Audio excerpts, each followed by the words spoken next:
A autopreservação é a nota dominante na experiência humana. Quando os discípulos ficaram com medo por causa da tempestade no mar, eles despertaram o Mestre, mas ele não tentou parar a tempestade orando a Deus, porque sabia que estava sendo confrontado com uma aparência ilusória. Ele apenas repreendeu o vento e disse ao mar: "Paz, aquieta-te." E o vento cessou, e houve uma grande calma. O que os discípulos estavam vendo era algo mais do que uma tempestade. Eles provavelmente não estavam cientes disso, mas estavam vendo uma personalidade própria à parte de Deus e, acima de tudo, talvez estivessem com medo de perder suas vidas. Os discípulos, tomados pelo medo como estavam, respondiam, como a maioria das pessoas, à primeira lei da natureza, a lei da autopreservação. Na cena humana, essa lei, se é que podemos dignificá-la pelo nome de lei, é responsável pela maior parte do mal que existe no mundo. Uma pessoa não roubaria se não estivesse tentando preservar seu senso pessoal e humano de vida. Ela espera evitar a fome ou evitar ser um fracasso, evitar a falta e a limitação. Em suma, ela está preservando seu próprio senso humano de identidade. O que, além de autopreservação, está por trás de toda guerra? Os homens chamam isso de patriotismo, porque afirmam que guerras são travadas para preservar a nação. Mas uma nação é apenas um grupo de indivíduos, então, em última análise, é a preservação e perpetuação de si mesmos, de suas vidas humanas e suprimentos humanos que os induzem a entrar em guerra. O horror disso é, no entanto, que as pessoas estão sempre dispostas a sacrificar e mandar seus filhos para serem mortos, contanto que possam ficar em casa e serem salvos. As crianças não são tão importantes para a maioria das pessoas como elas próprias são. As crianças devem sair e serem mortas, feridas ou ficarem dementes, para que outros possam ficar em casa e ter abundância. Na tempestade, então, os discípulos não estavam realmente com medo da tempestade. Que diferença teria uma tempestade para eles se eles não tivessem acreditado que suas vidas estavam em perigo?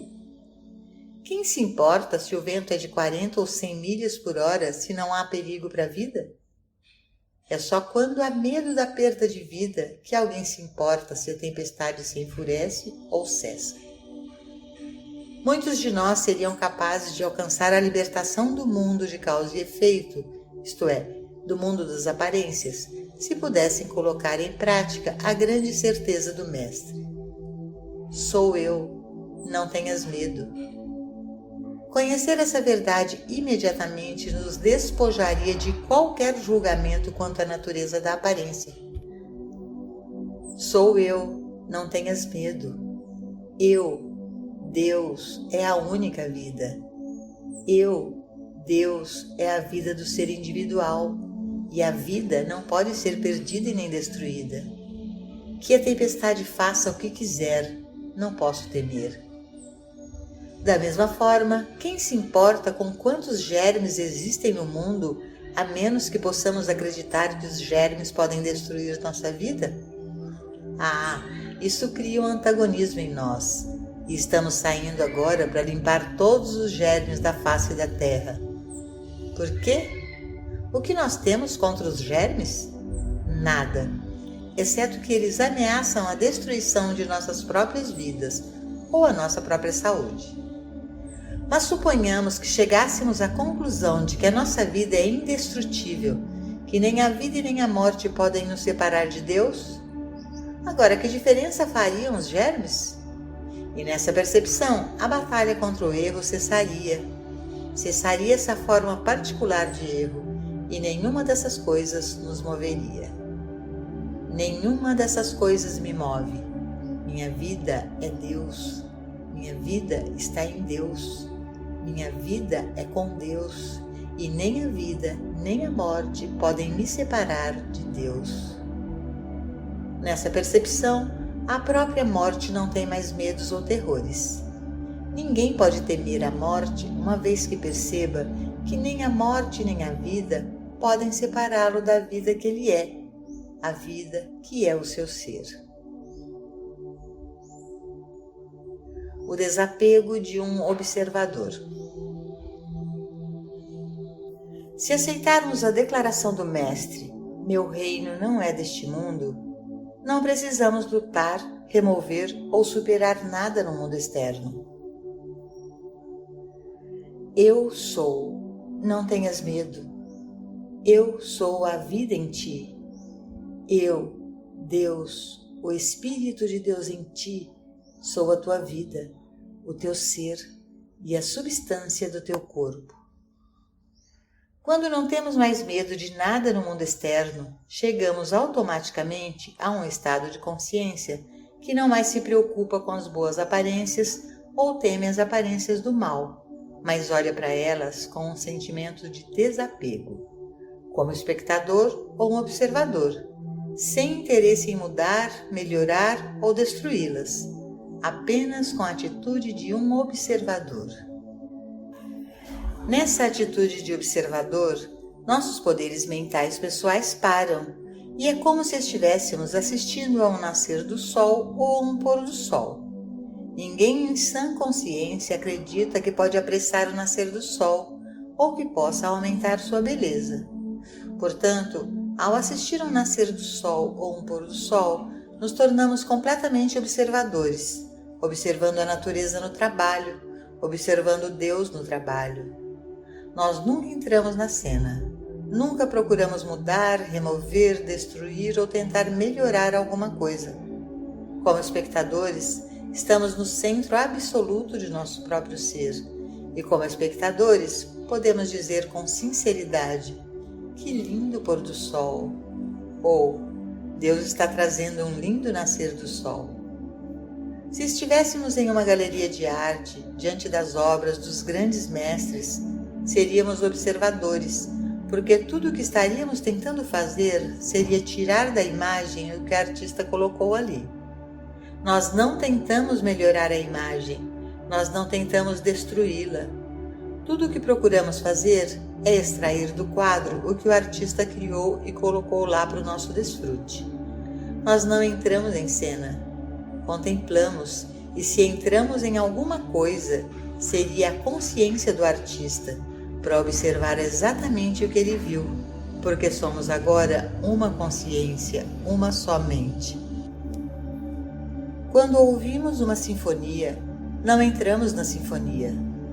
Nos afastamos como espectadores, dessa vez ouvindo o que o compositor tinha em mente. Não estamos tentando melhorar seu trabalho, nem estamos tentando destruí-lo. Estamos apenas tentando entendê-lo.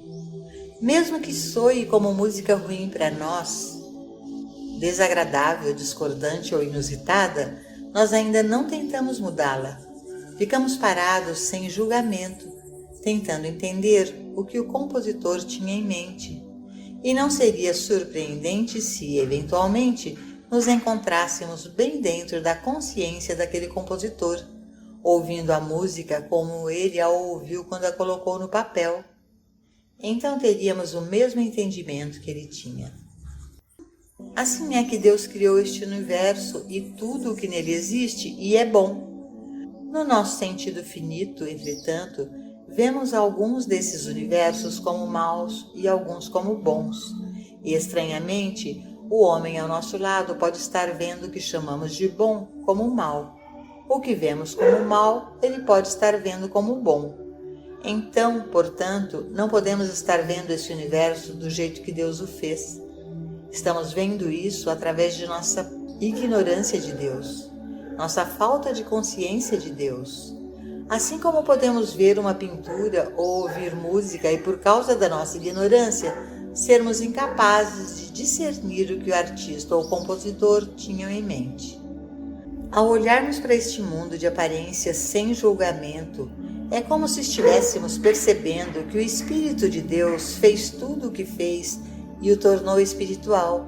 E nessa percepção, agora contemplamos um universo espiritual, mesmo que no momento nós o façamos sem entender ou ver da maneira como o grande arquiteto do universo o criou. Nós não podemos ver através dos olhos daquele que projetou e formou este universo. Enquanto estamos olhando para fora dos olhos humanos, mas olhando para este mundo sem julgamento, é como se estivéssemos tentando ver o que Deus criou, como Deus vê, em outras palavras, entrar na consciência de Deus. A única maneira pela qual podemos fazer isso é nos abstermos do julgamento e ficarmos quietos, não vendo nem o bem nem o mal, sendo observadores e deixando o Pai nos apresentar a imagem. Nós apenas testemunhamos, nós apenas contemplamos, mas não com a ideia de curar alguém, não com a ideia de melhorar ou enriquecer alguém, apenas com a ideia de contemplar o quadro como Deus o fez e como Deus o vê. Retirar o julgamento. A única maneira pela qual a mente de Deus pode ser expressada conscientemente através de nós é quando estamos retendo o julgamento humano quanto ao bem e ao mal e permitindo-nos sermos observadores. E então, o Espírito de Deus vive dentro e através de nós, mudando o quadro do que parece ser e revelando-nos o que sempre esteve lá, embora o sentido finito não o pudesse discernir. Flores, lindas e coloridas como elas são, na verdade não têm cor. Nós não estamos vendo as flores como elas são, porque a cor não existe. Existem ondas de luz e quando elas atingem nossos olhos, interpretamos a taxa de sua vibração como cor. Uma certa vibração é interpretada como vermelha, outra como roxa e outra como azul. É cor apenas quando toca a nossa visão. E se a nossa visão não é precisa, podemos ver uma cor como vermelho, enquanto outra pessoa pode vê-la como uma cor diferente. É o mesmo com o som. Se em uma floresta a maior árvore fosse cair, nunca haveria um som ouvido naquela floresta, porque nenhum som estava ocorrendo. Há ondas sonoras invisíveis instauradas pela árvore que cai, mas o silêncio é absoluto e completo até tocar um tímpano. Essas ondas sonoras devem tocar um tímpano antes que possa haver algum som. E se tocarem um tímpano deficiente, ainda não haveria nenhum som, não importa o quão alto o som possa parecer para você. Estamos sempre julgando pela limitação de nossos sentidos finitos. Nós não estamos vendo este mundo como é, estamos vendo este mundo como a nossa mente o interpreta. Em algumas partes do mundo, as pessoas ficam nuas e nesse tipo de civilização, ninguém pensa que há algo de errado nisso. O fato é que estar vestido ou despido é um conceito de vida que evoluiu, não a própria vida. O Pai disse: "Quem te disse que estavas nu?" Conforme vivemos a vida de contemplação, portanto, nos encontramos gradualmente retirando o julgamento das aparências. E quando vemos ou quando somos informados sobre aparições errôneas, não reagimos a elas, e elas não se registram em nossa consciência, e no que diz respeito a elas, nossa mente está em branco. Não temos o desejo de mudar, alterar ou melhorar a aparência apresentada a nós. Somos apenas observadores, esperando que Deus nos revele como realmente é. Acorda, tu que dormes. Eu ficarei satisfeito ao acordar com a tua semelhança.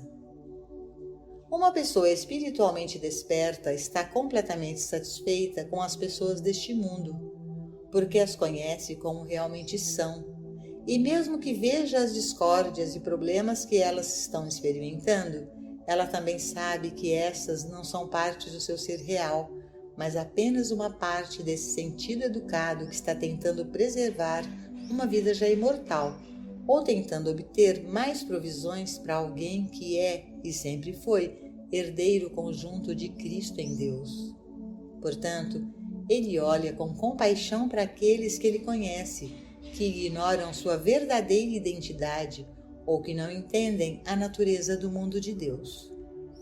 Suponha que você chegue à conclusão de que eu e meu Pai somos um. que a vida de Deus é a sua vida individual e, portanto, sua vida é indestrutível, e que nem a vida nem a morte podem separar você de Deus, que é vida eterna e imortal. Agora você começa a perder o medo da morte, começa a perder o medo do ladrão com uma arma na mão, porque sabe que não tem vida a perder. Você não tem mais medo por sua vida.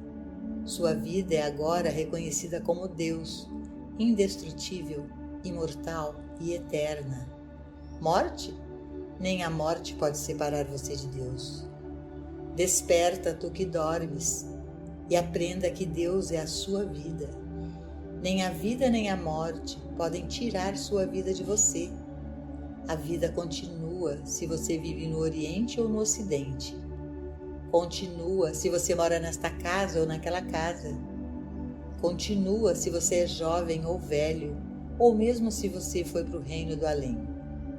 A vida é uma experiência contínua, porque a vida é Deus e Deus é vida.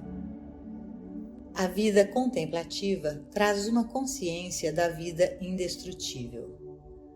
Através da vida contemplativa, você chega a um estado totalmente novo de consciência, no qual, enquanto você ainda está consciente de que existem males no mundo, não mais se senta para julgá-los ou condená-los, já não os compreende mal.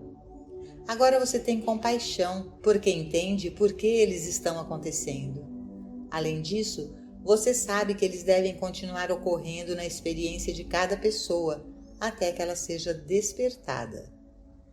Quando o indivíduo é despertado para o fato de que a vida é indestrutível, imortal e eterna, ele não pode mais temer a morte.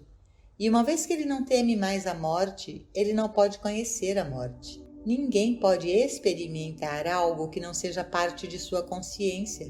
E quando a morte não faz mais parte da consciência, ele não pode morrer. Deixar essa cena? Sim. Isso é como um buquê de flores. Em poucos dias, a forma das flores perecerá, mas não a vida. A vida continuará e se manifestará em outras formas do mesmo tipo de flores, e será a mesma vida. Não será uma vida diferente. A vida que está em um buquê de rosas hoje, ou a vida que estava em rosas há 10.000 anos, é a mesma. Sua vida, sua identidade e sua consciência ainda estarão aqui daqui a 10.000 anos, mas em uma forma diferente. Você não vai embora, apenas sua forma muda. Que isso é verdade é evidenciado pelo fato de que quando você veio a este mundo, você pesava 6, 7, 8, 9 ou 10 libras, mas essa forma tem mudado desde então. Até mesmo a forma dos órgãos do seu corpo mudou. Órgãos não desenvolvidos quando nascemos se desenvolveram e amadureceram, e alguns deles, em certa idade, pararam de funcionar, mas continuamos os mesmos. Não há mudança em nós. Somos a mesma pessoa, a mesma vida, a mesma consciência, apesar das mudanças que ocorrem em nossos corpos. O corpo da criança não é igual ao corpo do adulto, e o corpo do idoso não é o mesmo do que o corpo do adulto. Mas o indivíduo é o mesmo, a vida é a mesma, a alma é a mesma, a consciência é a mesma, apenas a forma exterior muda. Assim será que, a menos que eu seja tirado desta vida, estarei aqui daqui a 1000 anos, mesmo que a forma possa ser diferente. Na verdade, o sexo pode ser diferente e a razão é que o eu, e isso se aplica a cada um de nós, não tem sexo. Uma vez que você se torne consciente do eu que você o achará completamente independente do corpo e completamente independente do sexo, manifestando-se como qualquer sexo, mas ainda sendo eu. Isto é porque o eu é espiritual, o eu é um com Deus, é da natureza de Deus. Portanto, o eu não tem forma finita, mas pode manifestar-se como, em ou por meio de uma forma finita. Quando você perceber isso, o aguilhão da morte o deixará, porque você saberá então que você é eu, e eu será seu estado de consciência, embora você irá progressivamente se elevar, até que não haja nada finito. O eu é o segredo da vida transcendental. Com a percepção de que sou eu, não tenhas medo, e que eu seja Deus, todo o medo se vai, todo o julgamento, toda a condenação. E então, mesmo quando você olha para o mundo e testemunha as discórdias que mantêm a humanidade em escravidão, o sentimento está aí. Apenas pense: se as pessoas deste mundo pudessem despertar para sua verdadeira identidade. E isso é tudo. Eles não são maus, eles não são ruins, eles estão apenas cumprindo a lei da preservação. E assim nós não sentamos em julgamento sobre eles, porque fizemos a mesma coisa.